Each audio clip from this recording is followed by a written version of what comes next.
Hello friends, आपको मैं बताया था पिछले क्लास में प्रॉपर नाउन के बारे में। प्रॉपर नाउन आपने पढ़ा था कि कोई भी पार्टिकुलर प्लेस हो, एनिमल हो या कोई भी वस्तु हो, कोई जगह हो, उसके लिए हम लोग प्रॉपर नाउन में रखते हैं। कोई वस्तु है, आपको लग रहा है इससे कोई पिंक है, लिंक, एल बड़ा है यहाँ पे, इसका लेटर क्या है? फर्स्ट कैपिटल है। कोई जगह है, जैसे आपको बताया था पिछले क्लास में, मुंबई है, पटना है, इसका फर्स्ट लेटर क्या है? कैपिटल है, इसलिए प्रॉपर नाउन है। तो हमने पिछले क्लास में पढ़ा प्रॉपर नाउन। आज पढ़ेंगे हम लोग कॉमन नाउन। कॉमन नाउन को हम लोग जातिवाचक संज्ञा कहते हैं। इसका मतलब होता है कि जिस संज्ञा से किसी एक ही वर्ग या जाति का प्रत्येक प्राणी, स्थान या वस्तु का बोध हो, जातिवाचक संज्ञा कहलाता है। Common noun is the common name given to every person, place और thing of the same kind. यानी कोई भी कॉमन नेम हो, जैसे कहने का सेंस है, रिवर कहें तो गंगा नहीं कहें, ब्रह्मपुत्र नहीं कहें, यमुना नहीं कहें, सिर्फ रिवर कहें तो रिवर, ये कॉमन हो गया। जैसे अब मुंबई, कोलकाता कहने से बेहतर है सिटी कहिए। ये मुंबई नाम रखते हैं तो ये प्रॉपर में चला जाता है, लेकिन जब हम सिटी कहते हैं तो ये कॉमन। इसका ये मतलब ये है कि सिर्फ इसका एक जाति है, ये एक ही वर्ग है, और इसके अंतर्गत चाहे दिल्ली हो, मुंबई हो, पटना हो, कोलकाता हो, ये सब चले आएंगे। जैसे यहाँ पे देख लो, मंथ कहें तो मंथ आपका जनवरी भी हो सकता है, फरवरी भी हो सकता है, मार्च भी हो सकता है, अप्रैल भी हो सकता है। तो मंथ कहें तो कॉमन नाउन, लेकिन उस मंथ का नाम रख दे तो ये प्रॉपर नाउन।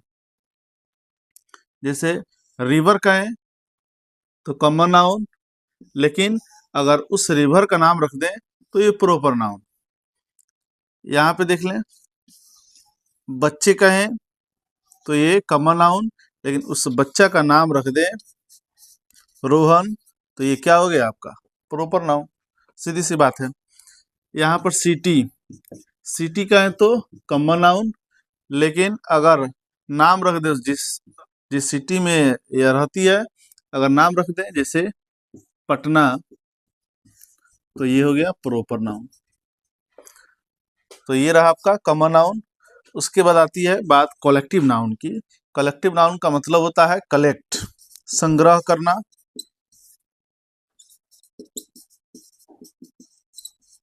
या जमा करना।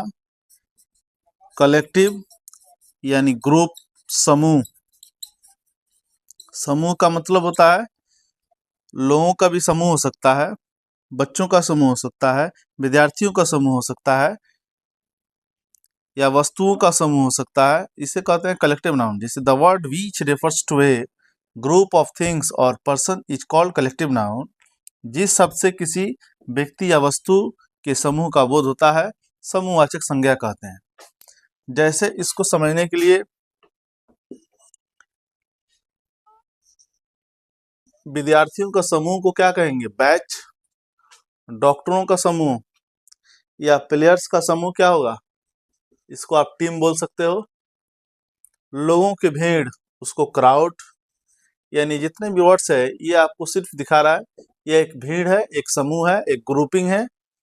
जैसे आप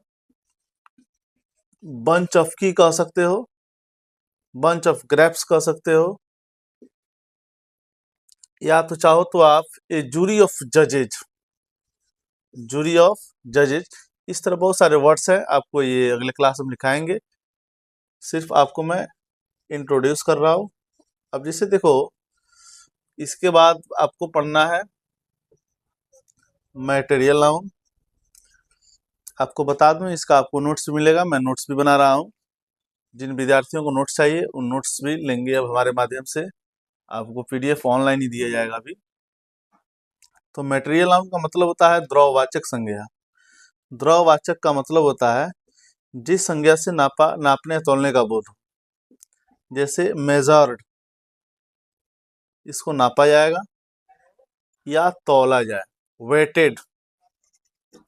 डेफिनेशन इसकी बनानी हो तो कहेंगे the noun which is measured और वेटेड,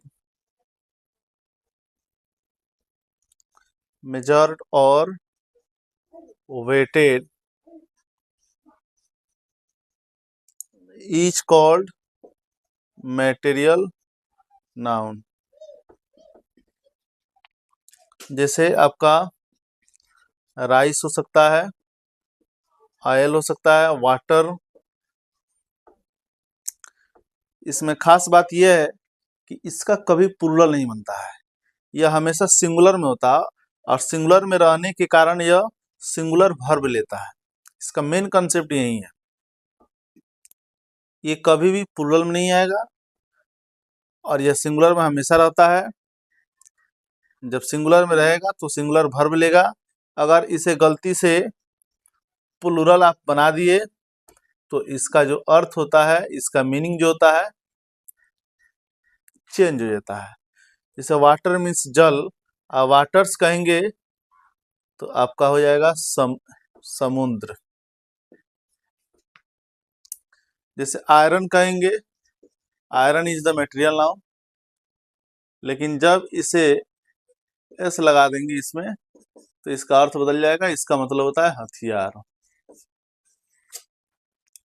तो जब भी आपको मटेरियल नाउन दिखे तो समझ लेना है कि ये हमेशा सिंगुलर में होता है और इसके साथ सिंगुलर वर्ब का भी प्रयोग होता है। अब लास्ट है आपका एब्स्ट्रैक्ट नाउन।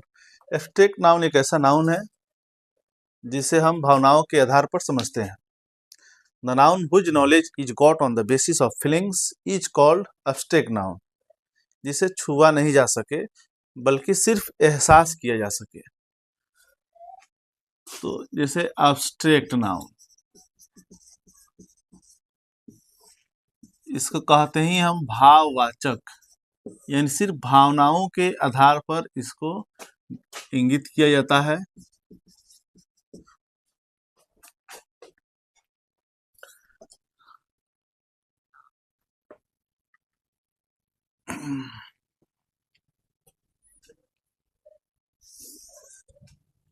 यानी द नाउन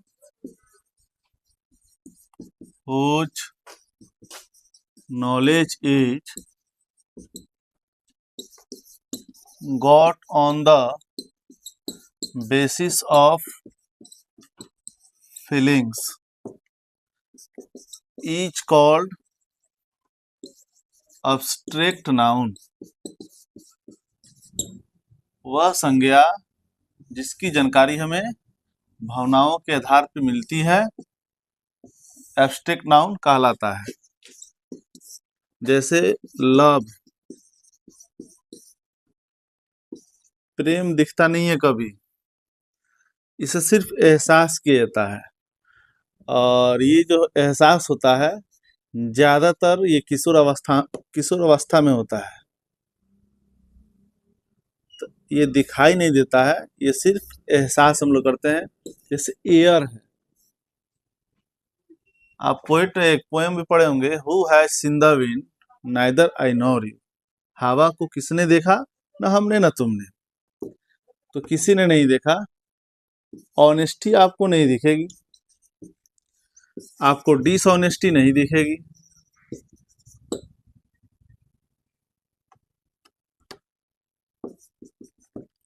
तो ये आपका जो है भाववाचक संज्ञा दिया गया है। तो भाववाचक संज्ञा को यानी एब्स्ट्रैक्ट नाउन को समझना है सीधी सी तौर पे, जिसको हम छू नहीं सकते हैं, नॉट टच, जिसको सिर्फ हम एहसास करें, भावनाओं के आधार पे समझे, टोटल एब्स्ट्रैक्ट नाउन होते हैं। ऐसा नहीं है कि दूसरा कोई वर्ड्स को बिना सोचे समझे एब्स्ट्रैक्ट बना दे, ये गलत होगा।